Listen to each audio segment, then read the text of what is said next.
judges, you think na preserve pa rin ba yung integridad, especially ng impeachment process? Mahirap magbigay ng konklusyon.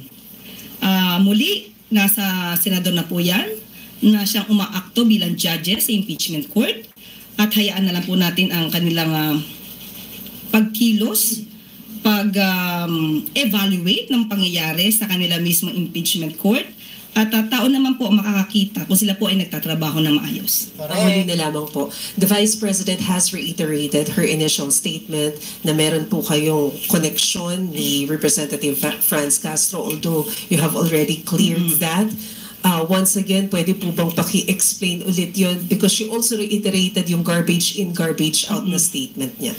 Yun na nga po, nakakalungkot dahil mismo ang Vice President, ang Vice Presidente, ay nagiging paulit-ulit na source ng fake news. Fake news! Nako! Nakakaupo yun! Alam na natin, katulad na sinabi ni Ms. Maricel, maliwanag na po ang ating sinabi patungkol dyan. At kayo po mismo, mga taga-media, ay naintindihan na po ito. So nakakalungkot na ang Vice Presidente ay hindi po naiintindihan ang ating sinasabi. So nagiging source of fake news na po or disinformation ang ating Vice Presidente at hindi ito maganda para sa kanya bilang pangalawang nakakataas na leader ng bansa. Marami na rin po siya nabanggit patungkol sa fake news, patungkol sa Pangulo, patungkol sa tinawag na fake news si Vice President. Patungkol na rin sa bigas na sinabi niya maaaring pagkain lang sa baboy. So, sana wag manatili ang pagiging source niya ng fake news bilang Vice Presidente. Nako po. Tinawag ka ni Jose Claire na fake news. Si Vice. Magandang umaga po, Yusek. Magandang umaga po, Yusek. Over the weekend po, the PNP Highway Patrol Group accosted two individuals for a traffic violation, and it was later found out that they are involved in an extortion scheme at ginagamit po ang pangalan ng first couple, particularly First Lady Lisa Marcos. May nakarating na po ba ito sa first couple? Ang balita pong yan ay hindi po natin batid kung nakaalam sa kanila, nakarating sa kanilang personal. Pero ang ganyang mga aksyon ay isang krimen, usurpation of authority, nagpapanggap na may kapangyarihan, pero ang kanila nagiging trabaho ay pag-extort. Ito'y nakakasira sa ating institusyon. Kailangan lamang po talaga silang mademanda, kailangan lang po silang managot sa batas.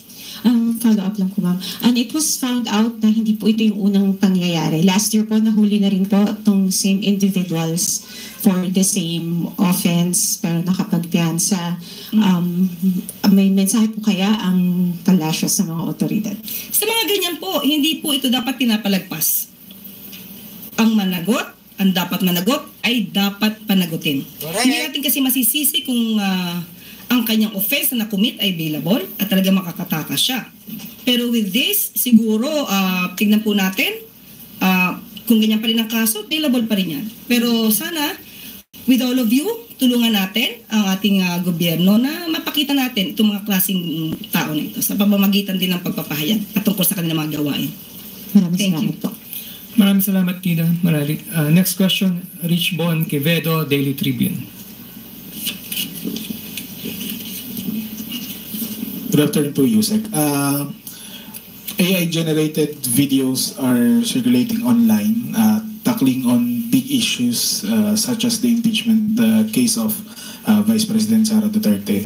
And this particular video po was shared by Senator Bato de la Rosa and reportedly by Davao City Mayor Baste Duterte.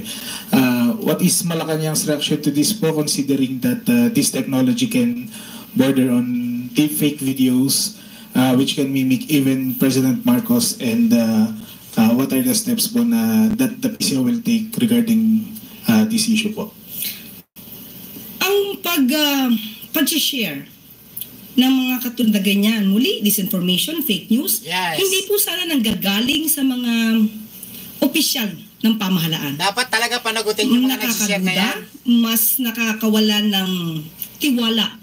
Kung mismo sa matataas na opisyal nanggagaling ang mga disinformation at fake news. At mabuti po at ito ay na-correct at napansin po ng ating mga kababayan Ang sabi nga po natin, kahit po ang PCO